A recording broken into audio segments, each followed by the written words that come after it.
नमस्ते, मैं चंद्रशेखर आप सभी को मैं अपने चैनल डिलीजेंट एकेडमी में स्वागत करता हूं। हम लोग बिहार एसएससी के लिए एक मैथ का सीरीज स्टार्ट किए थे, जिसमें हम लोग प्रत्येक दिन बिहार एसएससी में आए हुए मैथ का प्रीवियस क्वेश्चन और उस पर आधारित मैथ का क्वेश्चन कर रहे हैं। चलिए आज उस सीरीज में हम लोग आगे की तरफ चलते हैं। इससे पहले अगर आप मेरे चैनल पर नए हो तो चैनल को सब्सक्राइब कर लें और बेल आइकन को प्रेस करना बिल्कुल ना भूलें, ताकि आपको सबसे पहले लेटेस्ट नोटिफिकेशन मिलता रहे। चलिए अब हम लोग क्वेश्चन की तरफ चलते हैं। देखिए हमारा क्वेश्चन क्या दिया हुआ है। हमारा क्वेश्चन है कि रेलगाड़ी एक समान गति से 360 किलोमीटर तय करती है। यदि रेलगाड़ी की गति 10 किलोमीटर पर घंटा अधिक होती तो वह उस यात्रा को 3 घंटे कम समय में पूरा कर लेती। रेलगाड़ी की गति क्या है, हमसे पूछ के रेलगाड़ी का स्पीड पूछ रहे हैं। तो देखिए हम यहाँ मान लेते हैं कि रेलगाड़ी का जो स्पीड है x किलोमीटर पर घंटा है। अब देखिए हमें क्वेश्चन में आगे दिया हुआ है कि बाद में उसका स्पीड अगर 10 किलोमीटर पर घंटा अधिक होता, यानी बाद वाला स्पीड कितना होता, बाद वाला स्पीड x प्लस 10 किलोमीटर पर घंटा होता, x प्लस 10 किलोमीटर पर घंटा। अब देखिए हमें क्वेश्चन में क्या दिया, डिस्टेंस दिया है। हमें क्वेश्चन में डिस्टेंस कितना दिया, 360 किलोमीटर। और हमें क्वेश्चन में दिया कि पहले के अपेक्षा जब अपना स्पीड 10 किलोमीटर पर घंटा से रेलगाड़ी बढ़ा रही है तो पहले की अपेक्षा 3 घंटा कम समय लग रहा है। अब देखिए हमें क्वेश्चन में डिस्टेंस दिया हुआ है और दोनों हमें स्पीड पता चल गया, तो हम यहां से दोनों समय निकाल सकते हैं और दोनों समय का अंतर हमें क्वेश्चन में 3 घंटा दिया हुआ है।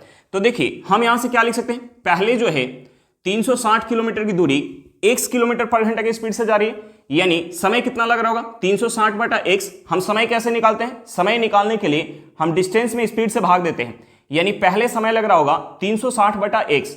अब देखिए बाद में जो है स्पीड क्या है, x प्लस 10 किलोमीटर पर घंटा, यानी बाद में समय कितना लग रहा होगा, बाद में समय लग रहा होगा 360 बटा x प्लस 10।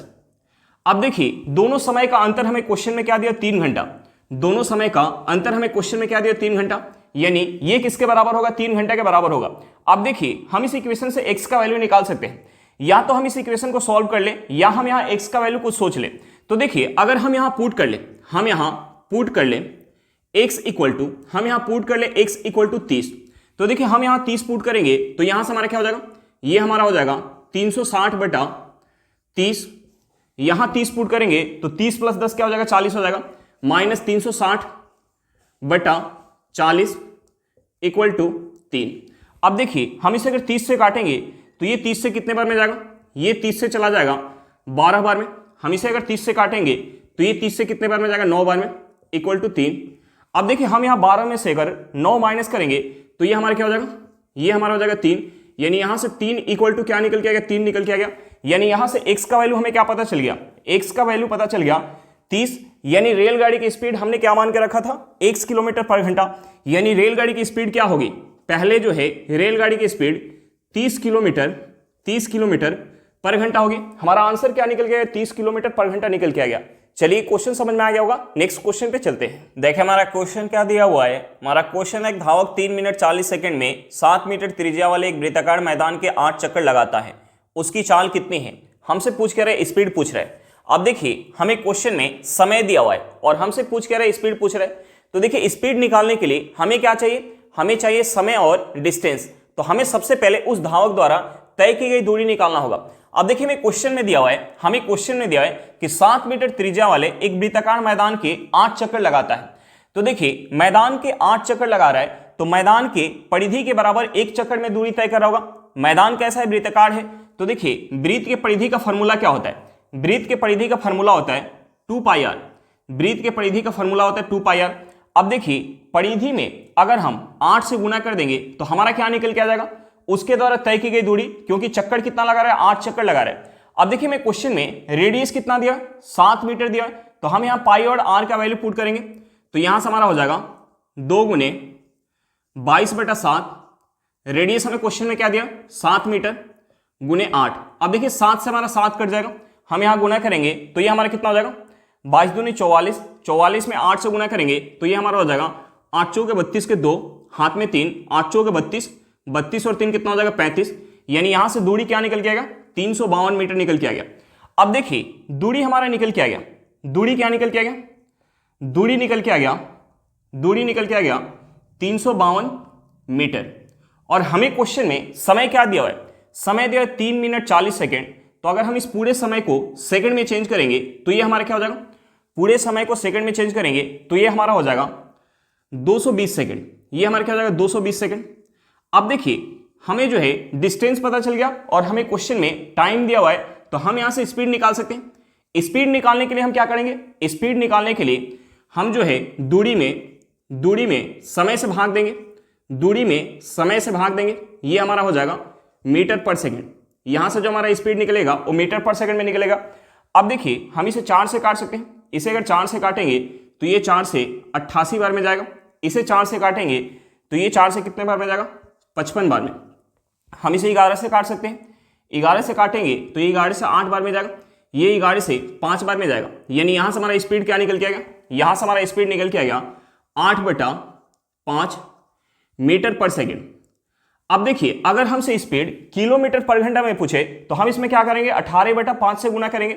यानी किलोमीटर पर घंटा में स्पीड क्या हो जाएगा, 8/5 गुने 18/5 किलोमीटर पर घंटा। अब देखिए 18 में अगर हम 8 से गुना करेंगे तो ये हमारा क्या हो जाएगा, ये हमारा हो जाएगा 144। 5 में 5 से गुना करेंगे तो ये हमारा क्या हो जाएगा 25। यानी 144/25 किलोमीटर पर घंटा।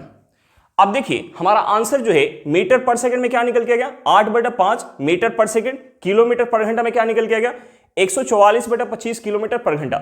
चलिए क्वेश्चन समझ में आ गया होगा। नेक्स्ट क्वेश्चन पे चलते हैं। देखिए हमारा क्वेश्चन क्या दिया हुआ है। हमारा क्वेश्चन है शांत जल में नाव की चाल 17 किलोमीटर पर घंटा और धारा की चाल 5 किलोमीटर पर घंटा है। नाव को धारा की दिशा में 110 किलोमीटर जाने में कितना समय लगता है। अब देखिए हमें क्वेश्चन में क्या दिया हुआ है, हमें क्वेश्चन में नाव का स्पीड दिया है और हमें क्वेश्चन में क्या दिया, धारा का स्पीड दिया है। और हमसे पूछ रहे हैं कि धारा की दिशा में 110 किलोमीटर जाने में नाव को कितना समय लगेगा। तो देखिए नाव जो है धारा की दिशा में जा रही है।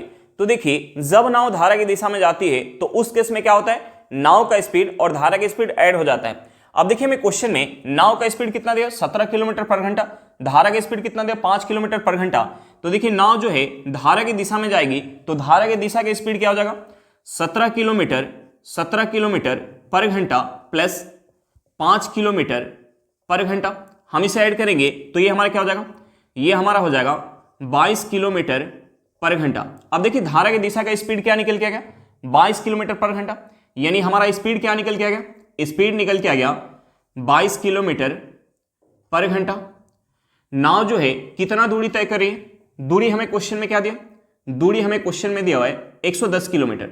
दूरी कितना तय करिए, 110 किलोमीटर। और हमसे पूछ के रहे, टाइम पूछ रहे। तो देखिए हमें स्पीड पता है और दूरी पता है तो हम यहां से टाइम निकाल सकते हैं। टाइम निकालने के लिए हम दूरी कितना है, 110 किलोमीटर। दूरी में हम भाग देंगे स्पीड से। स्पीड कितना है, 22 किलोमीटर पर घंटा।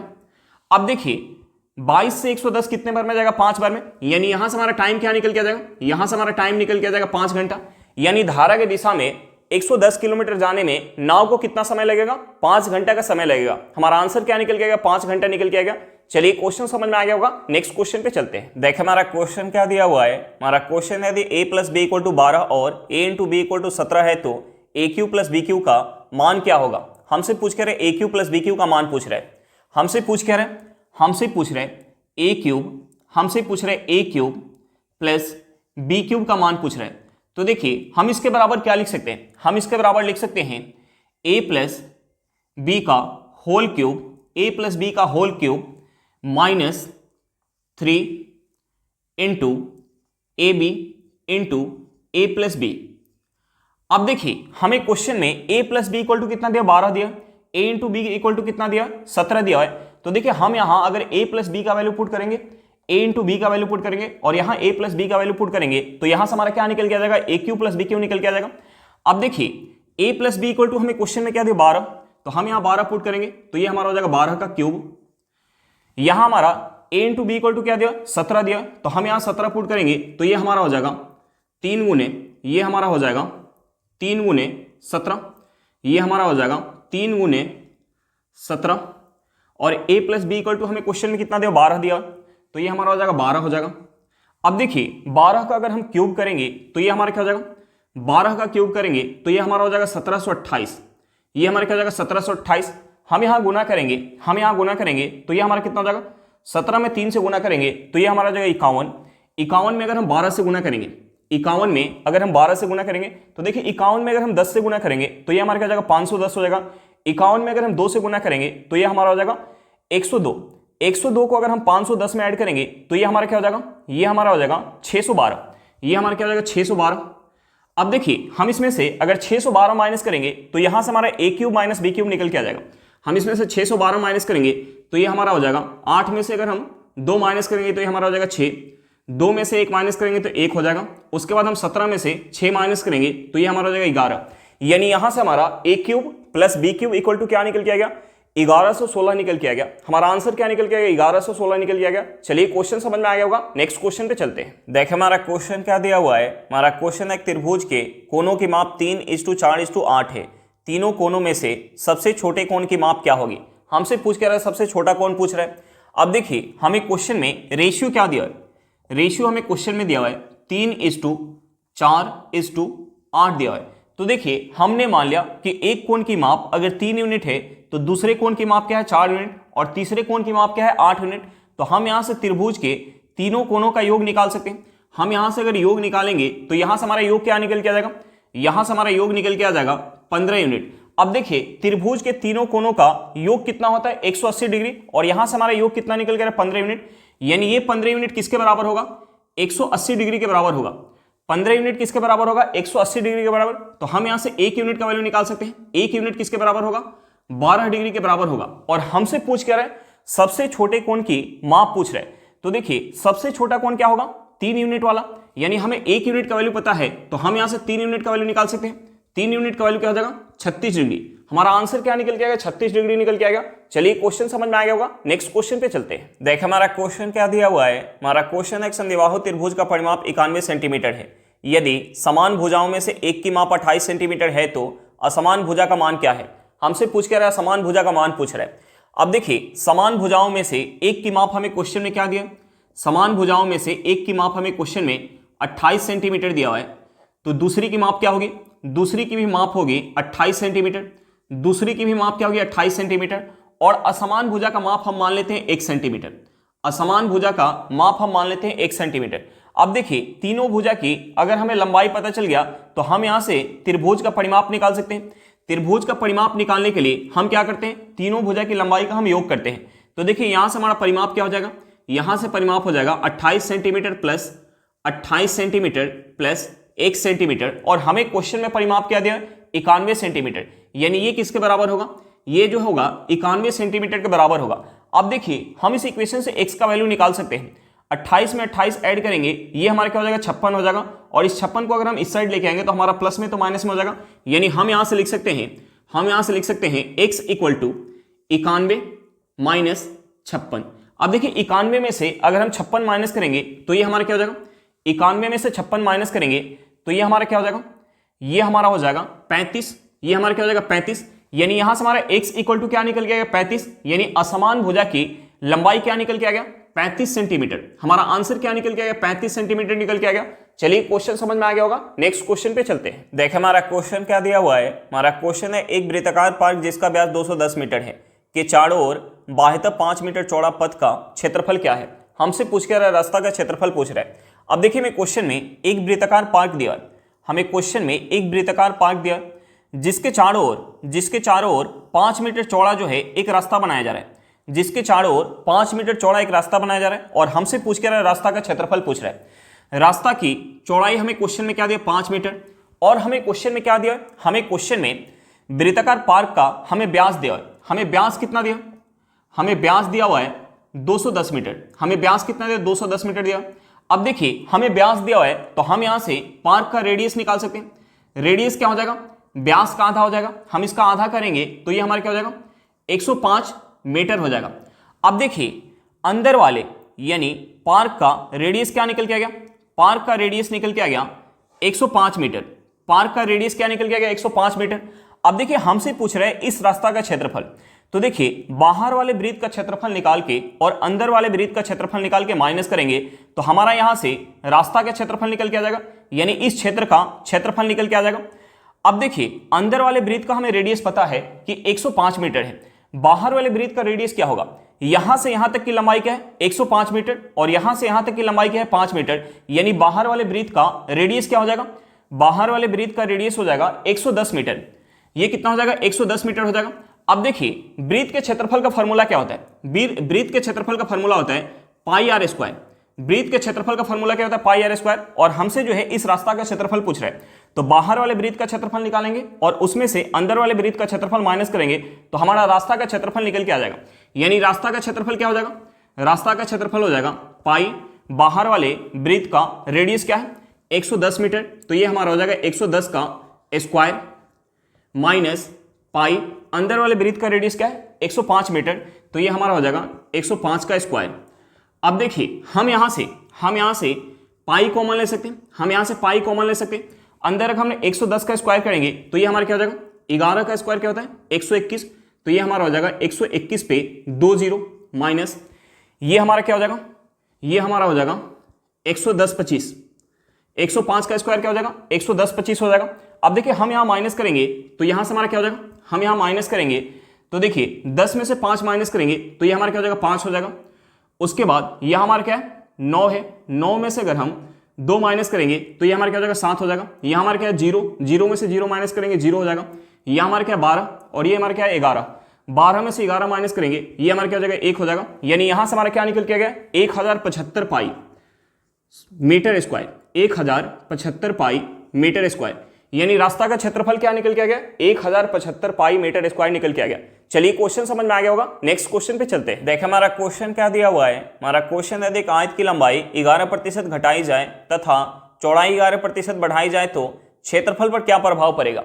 अब देखिए हमें क्वेश्चन में दिया है, हमें क्वेश्चन में दिया है कि लंबाई में 11% की, लंबाई में 11% की कमी की जा रही है, चौड़ाई में 11% की वृद्धि की जा रही है, चौड़ाई में 11% की वृद्धि की जा रही है। तो हमसे पूछ रहा है कि क्षेत्रफल पर क्या प्रभाव पड़ेगा। तो देखिए आयत के क्षेत्रफल का फॉर्मूला क्या होता है, आयत के क्षेत्रफल का फॉर्मूला होता है लंबाई गुने चौड़ाई। तो देखिए हम यहां लंबाई और चौड़ाई मान के बना सकते हैं या हम यहां सक्सेसिव लगा के बना सकते हैं, तो हम यहां सक्सेसिव लगा के बना लेते हैं। तो देखिए हम यहां सक्सेसिव लगाएंगे तो हमें क्वेश्चन में दिया है कि लंबाई में जो है 11% की कमी की जा रही है, यानी ये हमारा हो जाएगा -11, चौड़ाई में 11% की वृद्धि की जा रही है, यानी ये हमारा क्या हो जाएगा प्लस का 11, माइनस प्लस हमारा क्या हो जाएगा माइनस हो जाएगा, 11 गुने 11 बटा क्या हो जाएगा 100 हो जाएगा। अब देखिए माइनस का 11 और प्लस का 11 आपस में कट जाएगा, हम यहां गुना करेंगे तो ये हमारा क्या हो जाएगा, ये हमारा हो जाएगा -1.21। अब देखिए ये हमारा माइनस में निकल के आ रहा है, इसका मतलब क्या होगा कि क्षेत्रफल पर 1.21% का कमी होगा। हमारा आंसर क्या निकल गया कि क्षेत्रफल पर 1.21% का कमी होगा। चलिए क्वेश्चन समझ में आ गया होगा, नेक्स्ट क्वेश्चन पे चलते हैं। देखिए हमारा क्वेश्चन क्या दिया हुआ है, हमारा क्वेश्चन है एक वर्ग तथा आयत के क्षेत्रफल समान है यदि आयत की लंबाई वर्ग के भुजा की लंबाई से 10 सेंटीमीटर अधिक है तथा चौड़ाई 5 सेंटीमीटर कम है। आयत की परिमाप है, हमसे पूछ कर रहा है आयत का परिमाप पूछ रहा है। तो देखिए आयत का परिमाप निकालने के लिए हमें सबसे पहले आयत की लंबाई और चौड़ाई पता होना चाहिए। अब देखिए मैं क्वेश्चन में दिया है कि वर्ग का क्षेत्रफल और आयत का जो क्षेत्रफल है वो बराबर है। तो देखिए वर्ग के क्षेत्रफल का फॉर्मूला क्या होता है, वर्ग के क्षेत्रफल का फॉर्मूला होता है भुजा स्क्वायर, वर्ग के क्षेत्रफल का फॉर्मूला होता है भुजा स्क्वायर। और आयत के क्षेत्रफल का फॉर्मूला क्या होता है, आयत के क्षेत्रफल का फॉर्मूला होता है लंबाई गुने चौड़ाई। और हमें क्वेश्चन में दोनों का क्षेत्रफल क्या दिया, बराबर दिया है। अब देखिए हमने मान लिया कि वर्ग की जो भुजा है वो x है, वर्ग की जो भुजा है वो 1 सेंटीमीटर है। तो देखिए क्षेत्रफल क्या हो जाएगा x स्क्वायर हो जाएगा।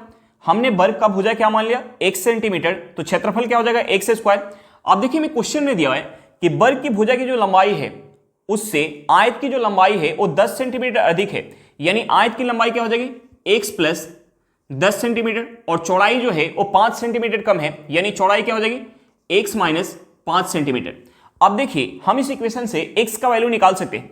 यहां से हमारा क्या हो जाएगा, ये हमारा हो जाएगा एक्स स्क्वायर इक्वल टू, अब देखिए हम इसमें अगर x से गुना करेंगे तो ये हमारा हो जाएगा एक्स स्क्वायर माइनस 5x, हम इसमें 10 से गुना करेंगे तो ये हमारा हो जाएगा प्लस 10x माइनस 50। अब देखिए हम यहां से एक्स स्क्वायर से एक्स स्क्वायर काट सकते हैं। अब देखिए हम इसे अगर ऐड करेंगे तो ये हमारा क्या हो जाएगा माइनस का 5x और प्लस का 10x, ये हमारा क्या हो जाएगा, ये हमारा हो जाएगा 5x हो जाएगा, और इस -50 को अगर हम इस साइड लेके आ जाएंगे तो हमारा माइनस में है तो प्लस में हो जाएगा। यानी हम यहां से लिख सकते हैं 5x, हम यहां से लिख सकते हैं 5x इक्वल टू 50। यहां से हमारा x इक्वल टू क्या हो जाएगा, यहां से हमारा x इक्वल टू हो जाएगा 10। यानी यहां से वर्ग की भुजा क्या निकल के आ गया, 10 सेंटीमीटर निकल के आ गया। तो देखिए आयत की लंबाई क्या होगी, आयत की लंबाई होगी 10 प्लस 10 सेंटीमीटर, यानी ये हमारा क्या हो जाएगा 20 सेंटीमीटर हो जाएगा। और आयत की चौड़ाई क्या होगी, आयत की चौड़ाई होगी 10 माइनस 5 सेंटीमीटर, ये हमारा क्या हो जाएगा 5 सेंटीमीटर हो जाएगा। और हमसे पूछ क्या रहा है, आयत का परिमाप पूछ रहा है। तो देखिए आयत के परिमाप का फॉर्मूला क्या होता है, 2 गुने लंबाई प्लस चौड़ाई। अब देखिए लंबाई कितना है 20 सेंटीमीटर, चौड़ाई कितना है 5 सेंटीमीटर। तो देखिए लंबाई की जगह हम अगर 20 पुट करेंगे तो ये हमारा हो जाएगा 2 गुने 20 प्लस चौड़ाई कितना है 5 है। अब देखिए 20 प्लस 5 क्या हो जाएगा 25, 25 में अगर हम 2 से गुना करेंगे तो ये हमारा क्या हो जाएगा, ये हमारा हो जाएगा 50 सेंटीमीटर। यानी यहां से आयत का परिमाप क्या निकल के आ गया, 50 सेंटीमीटर निकल के आ गया। हमारा आंसर क्या निकल के आ गया, 50 सेंटीमीटर निकल के आ गया। चलिए क्वेश्चन समझ में आ गया होगा, नेक्स्ट क्वेश्चन पे चलते हैं। देखिए हमारा क्वेश्चन क्या दिया हुआ है, हमारा क्वेश्चन एक सिक्के को 3 बार उछाला जाता है, परिणाम में ठीक 2 बार चीत आने की प्रायिकता है। हमसे पूछ कर ठीक 2 बार हेड आने की प्रायिकता पूछ रहे हैं। तो देखिए हम सबसे पहले कुल जो है संभव परिणाम निकालेंगे, अब देखिए एक सिक्का है 3 बार उछाला जाता है। तो देखिए पहले बार में हेड आ जाए, दूसरे बार में हेड आ जाए और तीसरे बार में हेड आ जाए, यानी एक जो है ये हमारा परिणाम हो सकता है। दूसरा हमारा क्या हो सकता है कि पहले बार में हेड आ जाए, दूसरे बार में हेड आ जाए और तीसरे बार में टेल आ जाए, ये एक हमारा हो सकता है। और हमारा क्या हो सकता है कि पहले बार में हेड आ जाए, दूसरे बार में टेल आ जाए और तीसरे बार में हेड आ जाए। और हमारा क्या हो सकता है, और हमारा हो सकता है कि पहले बार में टेल आ जाए, दूसरे बार में हेड आ जाए और तीसरे बार में हेड आ जाए। और हमारा क्या हो सकता है कि पहले बार में टेल आ जाए, दूसरे बार में टेल आ जाए और तीसरे बार में टेल आ जाए। और हमारा क्या हो सकता है कि पहले बार में टेल आ जाए, दूसरे बार में टेल आ जाए और तीसरे बार में हेड आ जाए। और हमारा क्या हो सकता है पहले बार में टेल आ जाए, दूसरे बार में हेड आ जाए और तीसरे बार में टेल आ जाए। और हमारा क्या हो सकता है पहले बार में हेड आ जाए, दूसरे बार में टेल आ जाए और तीसरे बार में टेल आ जाए। यानी कुल जो है संभव परिणाम क्या हो सकता है, कुल संभव परिणाम 8 हो सकता है। अब देखिए हमसे पूछ रहे ठीक 2 बार चीत आने, यानी ठीक 2 बार लगातार 2 बार हेड आने की प्रायिकता पूछ रहे। तो देखिए यहां लगातार 2 बार हेड आ रहा है, यहां लगातार 2 बार हेड आ रहा है और यहां जो है लगातार 2 बार हेड आ रहा है। यानी कुल जो है अनुकूल परिणाम क्या होगा, कुल जो है अनुकूल परिणाम होगा 3, कुल संभव परिणाम क्या होगा 8 होगा। और हमसे पूछ के रहे प्रायिकता पूछ रहे, प्रायिकता पूछ रहे। तो देखिए प्रायिकता क्या हो जाएगा, यहां प्रायिकता हो जाएगा 3/8, यहां प्रायिकता क्या हो जाएगा 3/8। हमारा आंसर क्या निकल के आ गया 3/8 निकल के आ गया। चलिए क्वेश्चन समझ में आ गया होगा। आज के लिए इतना ही, फिर मिलते हैं नेक्स्ट क्लास में। अगर क्लास अच्छा लगे तो क्लास को लाइक करिएगा, अगर आप मेरे चैनल पर नए हो तो चैनल को सब्सक्राइब करिएगा और क्लास को अपने दोस्तों के साथ शेयर करना बिल्कुल मत भूलिएगा। चलिए बाय बाय।